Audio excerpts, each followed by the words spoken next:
Another day another controversy. Almost ಮಂದಿಗೆ ಗೊತ್ತಿರ್ಬೇಕು ನಾ ಎದುರಿಗೆ ಮಾತಾಡತ್ತೀನಿ ಅಂತ ಹೇಳಿ. ಸೊ ಸಂದೀಪ್ ರೆಡ್ಡಿ ವಾಂಗದ ನೆಕ್ಸ್ಟ್ ಬರೋ ಫಿಲ್ಮ್ ಸ್ಪಿರಿಟ್ದಾಗ ಏನೈತಲ್ಲ, ದೀಪಿಕಾ ಪಡ್ಕೊಂಡು ಕಾಸ್ಟ್ ಆಗಿದ್ದು ಮೊದಲು. ಸೊ ಆಕಿಗೆ ಏನಾಗಿತ್ತು, ಫಸ್ಟ್ ಇಷ್ಟ ಆಗಿದ್ದು ಸ್ಕ್ರಿಪ್ಟ್.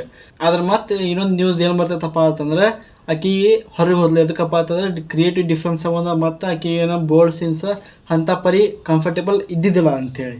ಸೊ ಅದಾಗನ ಸಂದೀಪ್ ರೆಡ್ಡಿ ಅವರು ಫೈನಲಿ ಒಂದು ಪೋಸ್ಟ್ ಬರ್ತಾರೆ, ಎಲ್ಲಿ ಅವರು ಆ ಫಿಲ್ಮಿಂದ ಫಿಮೇಲ್ ಲೀಡಿಗೆ ಕಾಸ್ಟ್ ಮಾಡ್ತಾರೆ ಆ್ಯಸ್ ತಿಪ್ತಿ ಡಿಮ್ರಿ ಅಂತ ಹೇಳಿ. ಇದನ್ನ ನೋಡಿ ಉರ್ಕೊಂಡು ದೀಪಿಕಾ ಪಡ್ಕೊಂಡ್ರು ತಮ್ಮ ನೆಗೆಟಿವ್ ಪೇರ್ ಚಾಲೂ ಮಾಡಿ ಫಿಲ್ಮಿಗೆ ಬೈಯೋದು, ಫಿಲ್ಮ್ ಆ್ಯಕ್ಟ್ರೆಸ್ಸಿಗೆ ಬೈಯೋದು, ಫಿಲ್ಮದ ಡೈರೆಕ್ಟ್ರಿಗೆ ಬೈಯೋದು.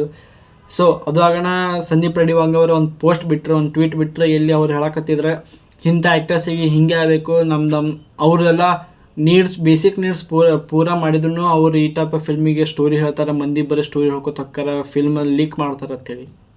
ಏನು ನಡೀತೈತೆ ಯಾರಿಗೊತ್ತು. ನಾವು ಒಯ್ದ ಕಡೆಗೆ ಫಿಲ್ಮ್ ರಿಲೀಸ್ ಆಗೋಗಿದ್ದ ಮೊದಲೇ ಇಷ್ಟೆಲ್ಲ ಕಾಂಟ್ರವರ್ಸಿ ಆಗತ್ತೆ. ಫಿಲ್ಮ್ ರಿಲೀಸ್ ಆದ ಕೂಡ ಎಷ್ಟಕ್ಕ ಯಾರಿಗೊತ್ತೆ. ಮೊದಲೇ ಸಂದೀಪ್ ರೆಡ್ಡಿ ಅದನ್ನು ಅಲ್ಲಿ ಕಾಂಟ್ರವರ್ಸಿ ಅಂತೂ ಇದ್ದೇ ಇರ್ಬೇಕು. ಯಾಕಪ್ಪ ಅಂತಂದ್ರೆ ಆ ಟೈಪ್ ರಿಯಾಲಿಟಿ ಫಿಲ್ಮ್ ಮಾಡ್ತಾನೆ, ಮಂದಿಗೆ ತಡ್ಕೊಳ್ಳೋ ಸಹನ ಶಕ್ತಿ ಇರೋಂಗಿಲ್ಲ ಅದಕ್ಕೆ.